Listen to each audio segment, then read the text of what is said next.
Top quality और consistent performance के लिए सिर्फ सिल्वर पंप। टॉप क्वालिटी और कंसिस्टेंट परफॉर्मेंस के लिए सिर्फ सिल्वर पंप, नाम याद रखना। सुनील बागुल आपल्या सोबत आहेत। सर, आज इकडे आलेत आपण भेटायला, नेमकं कोणाशी भेट झाली, काय नेमकी चर्चा या ठिकाणी झाली? मी आमच्या नाशिकचे आमदार फरदेताई यांना भेटायला आलो होतो।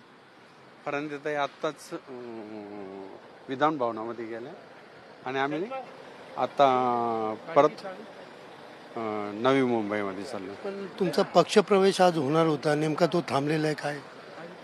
भाजपने त्यांनी असं सांगितले की नाशिकला एक मोठा मेळावा घेऊ आणि त्या मेळाव्यामध्ये करू।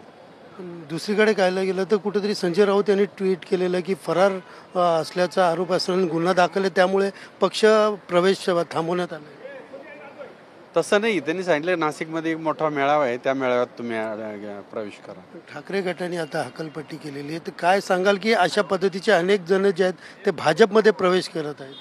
नाही, ठाकरे गटाने हकलपट्टी केली हा त्यांचा विषय आहे आणि ठाकरे गटामध्ये आत्तापर्यंत जेवढे दिवस आम्ही काम केलं तर स्वाभिमानाने काम केलं आणि माझं त्यांच्याबद्दल काही आरोप नाही, प्रत्यारोप नाही, काहीच नाही। भाजपमध्ये तुम्ही नेमके येतात, ते काय नेमकं कारण आहे? भाजपमध्ये येण्याचं कारण एवढंच आहे काही इथे काम करायला संधी मिळते, बाकी काही नाही।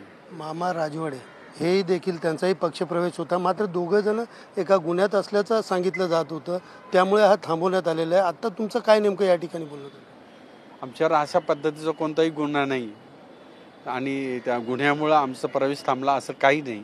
उलटा हा प्रवेश तर नाशिकला होणार होता, जिथं तुम्ही म्हणता ना गुन्हा, तर हा प्रवेश नाशिकमध्ये होता।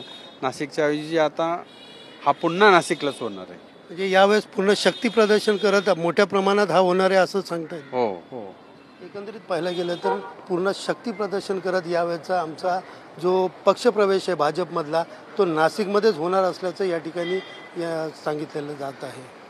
सुनील जाधव, TV9 मराठी, मुंबई।